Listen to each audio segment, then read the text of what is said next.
নমস্কার বন্ধুরা, kitchen of সোনটাই চ্যানেলে আপনাদের স্বাগত। আজকের রেসিপি সিমইয়ের পায়েস।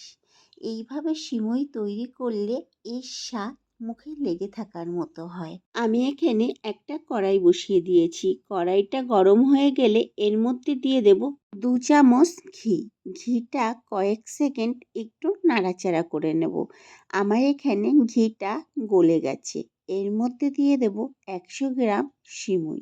এখন সিমইটাকে ভেজে নেব যতক্ষণ না একটু লাল ভাব না আসে। আমার এখানে সিমইটা ভাজা হয়ে গেছে। অন্য পাত্রে ঢেলে নেব। ওই কড়াইয়ের মধ্যেই আমি 1 লিটার দুধ দিয়ে দিলাম। দুধটাকে একটু নাড়িয়ে দেব। এখন দুধটাকে ভালোভাবে ফুটিয়ে নেব। এদিকে দুধটা ফুটতে থাক, অন্যদিকে 1.5 কাপ মতো চিনি নিয়ে নিয়েছি। এখন এর মধ্যে একটু সামান্য জল দিয়ে একটা লিকুইড চিনি সিরাপ বানিয়ে নেব। চিনিটা আমার এখানে গলতে শুরু করেছে, একটু নাড়িয়ে দিলাম। আমার এখানে চিনিটা পুরোপুরি গলে গেছে। গ্যাসের ফ্লেমটাকে বন্ধ করে দিচ্ছি। এইদিকে দুধটাও আমার ভালোভাবে ফুটে গেছে। এখন গ্যাসের ফ্লেমটাকে একদম লোতে রেখে আমি 10 মিনিট আরও ফুটিয়ে নেব, যাতে দুধটা একটু ঘন হয়ে যায়। আমার এখানে দুধটা কতটা কমে গেছে কড়াইয়ে দুধের দাগ দেখলেই বুঝতে পারবেন। এই সময় দুধের মধ্যে দিয়ে দেব 2টো তেজপাতা এবং 2টো ফাটানো এলাচ, যাতে দুধের থেকে একটা সুন্দর গন্ধ বেরিয়ে যায়। আর ভেজে রাখা সিমইটা দুধের মধ্যে দিয়ে ভালোভাবে নাড়িয়ে নেব। সিমই সিদ্ধ হতে কিন্তু খুবই কম সময় লাগে। আমার এখানে 5 থেকে 6 মিনিট ফুটিয়ে নেওয়ার পরেই দেখলাম সিমইটা সিদ্ধ হয়ে গেছে। এবার একটু নাড়িয়ে নেব। এর মধ্যে দিয়ে দেব 1/2 কাপ গুঁড়ো দুধ।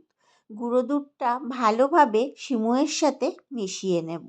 এই গুঁড়ো দুধটা দিলে সিমইয়ের পায়েসে স্বাদটা দ্বিগুণ বেড়ে যায়। এবার 5 থেকে 6 মিনিট ফুটিয়ে নেব গ্যাসের ফ্লেমটাকে মিডিয়ামে রেখে। ফুটিয়ে নেওয়ার পর এর মধ্যে লিকুইড চিনিটা দিয়ে দেব। তারপর সব কিছু মিশিয়ে নেব।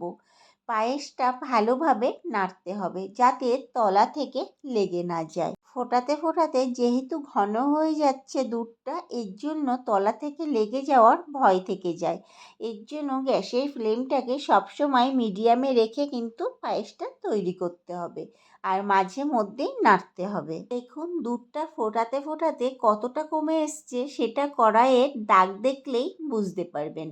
এর মধ্যে দিয়ে দেব 1 মুঠো কাজু বাদাম আর 1 মুঠো কিশমিশ। সব কিছু মিশিয়ে 4 থেকে 5 মিনিট ফুটিয়ে কড়াই থেকে নামিয়ে নেব। আমি কিন্তু পায়েসের ঘনত্বটা এরকমই রেখেছিলাম, কারণ ঠান্ডা হয়ে গেলে এটা বসে গিয়ে কিন্তু আরও ঘন হয়ে যাবে। আমি একটু দেখিয়ে দিলাম আমি কেমন ঘনত্বে পায়েসটা নামিয়েছিলাম। আমি গরম অবস্থাতেই বাটিতে তুলে নিয়েছিলাম, কিন্তু আপনাদের দেখাচ্ছি ঠান্ডা করে। দেখুন কেমন জমাট বেঁধে গেছে। তৈরি হয়ে গেল আমার দুর্দান্ত স্বাদের সিমইয়ের পায়েস।